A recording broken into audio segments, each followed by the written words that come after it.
I started putting together talking points for this Michigan football game. End of the third quarter, Michigan seemed like they had it all wrapped up. What was it, 21-6? And then everything changed in the fourth quarter. And I mean, I'll tell you what, I'm sure you guys are feeling the same way. I'm glad they got the win, but man, was I ripping my hair out of my head in that fourth quarter. 3 straight turnovers.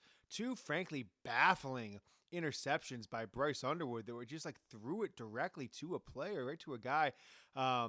5 turnovers in the game for Michigan, and it was just, frankly, a disaster for a long stretch. And it's like, oh, wow, turnover. Then they move the ball down, and it's a turnover near the red zone. And they move the ball down, and then it's fourth down, and you're at the, 22-yard line. And instead of, QB sneaking or kicking the game-winning field goal there, or was a 37, 38, 39-yard field goal, you decide to hand it off to your third-string running back. And what happens?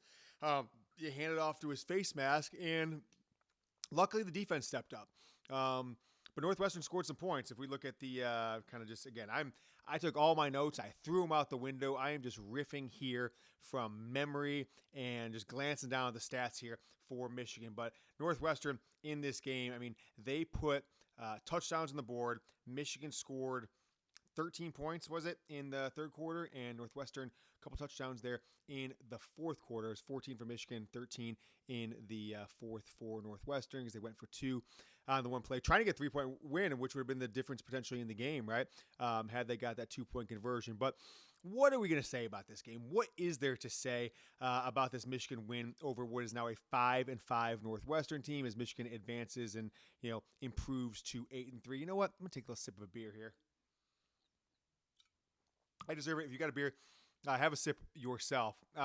Give me a one-word reaction, though. One-word reaction to this game. If you want to do more than one word, that's fine, too.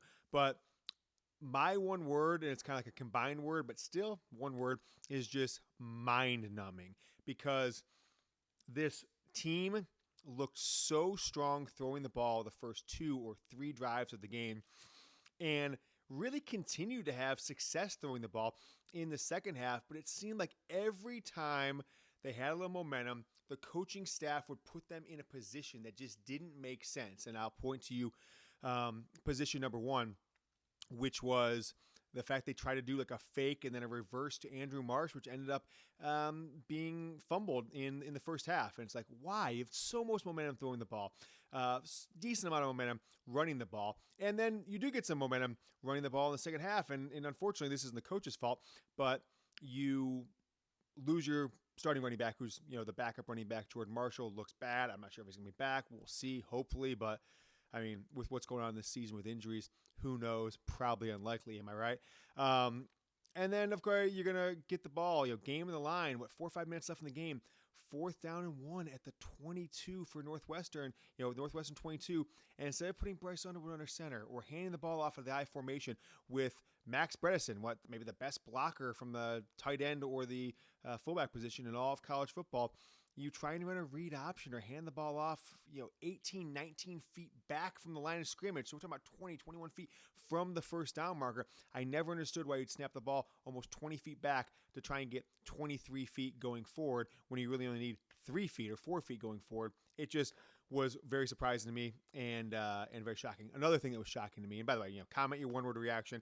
Mine, I said flabbergasted, confused, but comment below what you guys think about this game. Give me a like, give me a like in the video. I don't normally combine asks, but feeling a lot better that they won this game than if they had lost this one. That is for sure. So let's get some comments rolling here. What you guys think as Michigan now goes to Maryland next week and then has Ohio State at home. Bryce Underwood, great first half, right? Started off 9 of 10, I believe it was, for the game in the first few drives. 9 of 10, I think it was the first quarter, his stats. I screenshot those. I'll have to go back and look if that was the exact stats. But he was like 12 of 13 at one point. Ended up the first half 15 of 20 for like 180. Ended up with 21 of 32 for 280. So certainly, what's that, like 6 of 12 in the second half for, just shy of 100 yards, it sounds like. No touchdowns, 2 devastatingly brutal interceptions in the second half for Bryce Underwood on RPOs, which he was doing flawlessly. He was a magician on the RPOs in the first half of this game as Michigan went up 7-6 at halftime. But he was in the second half. Maybe he got a little too overconfident, which we've seen before with Bryce Underwood. Think back to the USC game when they're getting dominated most of the game, and he makes that touchdown pass to I think it was to McCulley in the corner, and takes his helmet off and slams it back down. It's like, dude, you're down by 2 scores. Okay, now you're down by 1 score, but chill out for a second. I do think Bryce Underwood struggles with overconfidence at time, and he wasn't watching those linebackers. He wasn't doing the RPO stuff in the second half, mostly the fourth quarter when he had those interceptions. He was just doing the P part of it, right? The run pass option, which I covered on the show on Thursday, means you are looking at one player. Sometimes for an advanced quarterback, you could be looking at 2 players, but for a true freshman like Bryce Underwood, you're looking at one player, the safety, the linebacker, whoever it is, whoever's going to fill that gap that your wide receiver could potentially be in 5, 6, 7 yards from the line of scrimmage. If he comes down to guard the run, you pull back quickly, you throw it. If he stays back in coverage, you hand the ball off, and you've got numbers for at least the first 3 or 4 yards off the line of scrimmage. And he made most of his successful passes, many of his successful passes in the first half on that, but struggled in the second half. Had a couple good ones, all right? Had a couple nice ones, and we'll talk about some other things. I want to kind of continue to talk about the stats here, but Bryce Underwood Bryce had a great first half, a disastrous second half for the most part, and then got Michigan where they needed to be. Had a nice run himself to get a first down, a nice pass to I think it was Marsh and McCulley, I think one of each on that last drive, and then put Michigan again in position to kick a game-winning field goal. Shout out Dominic Zvada. Missed a really brutal 34-yard field goal in the first half. Tried a 60-yarder and was like 2 feet wide, which would have been an epic kick for him, but came through when it mattered in the clutch. But we want to transition over. We got to talk about Andrew Marsh. We have to talk about Michigan's wide receiver. 12 catches, 189 yards. 12 catches, 189 yards for a true freshman. That is 3 catches short of the Big Ten record, helped by Marquise Walker, maybe by Jeremy Gallen too, but I couldn't look it up fast enough, and I was too engrossed in the game. But I know Marquise Walker had 15 catches in a game back in 2001. So I'm excited for that duo. And if you look at many of Bryce Underwood's passes, the passing trees, the options, if you kind of see some of these all 22 clips that'll come out on Twitter and Instagram and YouTube throughout the week, you're going to see that many times Underwood looked at Marsh and only Marsh, and he was open, he threw it to him, and that's fine. So he is taken over Donovan McCulley as the number 1 option on this team.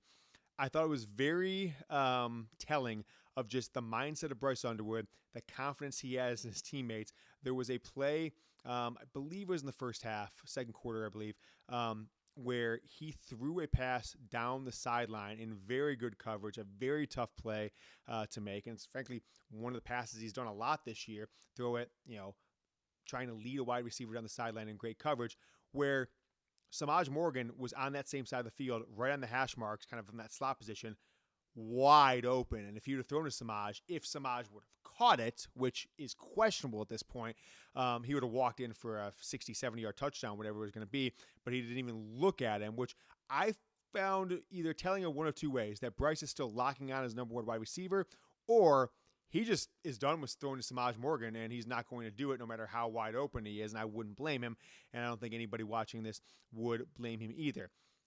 Something's got to be done about Samaj. No catches again today. I don't think, right? No catches. Was barely in there at wide receiver, but was in there for a handful of plays. I'm guessing when we look at the snap count, it'll be something like 10 catches for Samaj. Make sure you guys subscribe to the channel if you've yet to do so. Michigan's got 2 games left in the regular season. It's beat Ohio State again season 2 weeks from today. We're going to putting out tons of content this week for Maryland, and Thanksgiving week going into the Ohio State game, beat Ohio State again week, Bosa week. We are going to have a ton. So please hit that subscribe button. Comment Bosa if you've already subscribed. Help us continue to grow the channel as Michigan makes a run for another win against Ohio State, which they will win, and a push towards a Big Ten title potentially and a college football playoff berth. Donovan McCulley, 4 catches, 59 yards. It's clearly he's not the number 1 option on this team anymore. Andrew Marsh had that fumble. Bryson Kuzdal had credit with the fumble, but I think that was Bryce's fault on that high handoff on that 4th down play. 280 yards for Bryce. So, good overall yards, good stats, 65-ish% completion percentage, 21 of 32. there's got to be a little bit of talk about Jordan Marshall. Had 38 yards, I believe it was, in the first half. Ended up with 142, like a 60-some yard run on Michigan's second touchdown, which Bryce Underwood took in on a beautiful read option play where he just waited, faked the handoff, went to the right side. But Marshall went down in the fourth quarter, and they had to rely on Bryson Kuzdal. And I'm not sure what that says for the rest of the season. Clearly, it didn't hurt Michigan those last 2 or 3 drives. They got in the position. They were able to kick a field goal and could have scored multiple times if it was earlier in the game. They may have, not gone for something if it wasn't like, hey, we got to get a field goal to win this game. But if you lose Justice Haynes and now Jordan Marshall for the season, that is just such a blow to your chances to beating Ohio State again.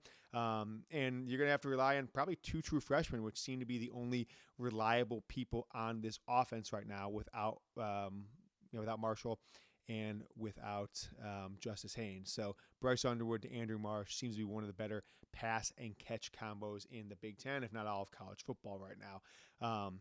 Exciting to see because those guys have hopefully at least 2 more seasons to play together. If Michigan goes out and gets 1 or 2 big wide receivers in the portal, they could have a very capable wide receiver group next year. If you've had 1 guy, you've got 2 capable wide receivers. You hope one of these other guys can step in and be at least a serviceable slot for this team. I don't know what to say about this game. The first half was so weird because it felt like Michigan was dominating, right? Had double the yards, was passing the ball over the field, 9 catches for Marsh. Northwestern couldn't have convert a third down, 1 of 6, where Michigan was 4 of 8 or 4 of 10. And in typical situations like that, double the yardage. I don't know if there was maybe 1 turnover or no turnovers in the first half for Michigan, whatever it was. I think it was 1 that reversed to Marsh. And you're like, well, we should be up like 14-3 if you just kind of think about how football goes. They're not converting third downs. They're not getting yards. We're getting yards. We're converting a few first downs, but a lot of penalties for Michigan. A couple missed field goals for the Wolverines as well. They could have been up, 13-6 at that point. But I felt like it should have been 14-3, 17-6 maybe, and it was 7-6. And you're just like, this team just seems so painful to watch at all times. And look, realistically, being in business myself, you hire new people, you bring in people, out of college, etc. New people, it takes a while for them to catch on. So I do have a little bit of leeway for the fact that Michigan is starting 6 redshirt or true freshmen. But it doesn't take away that they're still playing Samaj Morgan last snaps. It doesn't take away that they're still calling weird plays like that reverse to Marsh when it felt like all the momentum was passing the ball down the field and led to a turnover. It does not excuse the fact that Michigan special teams have been a disaster this year, and J.B. Brown, the special teams coordinator, is unqualified for the job. Loved what I saw out of the offensive line, especially in the second half when, the team wasn't, the offense was turning the ball over, but offensive line had a hell of a second half, pushed and got a couple first downs when they're absolutely needed, and survive and advance is the only thing I can say for this team. So that's all I've got for now. I'll try and do another video Sunday as I wrap up and gather my thoughts, look at the game again. I was just pacing up and down I was outside watching in my backyard for a while. I was like, okay, I'm jinxing this team, not playing well. I came upstairs and watched the second half. That wasn't a great idea, so I'm in our living room upstairs, and I'll put some thoughts together. I'll watch the game again probably tonight, and then we'll do an overreaction Sunday for you guys tomorrow. So thanks everyone for watching. Enjoy your Saturdays. Take that hair that you pull out of your head and glue it back on. And as always, go blue.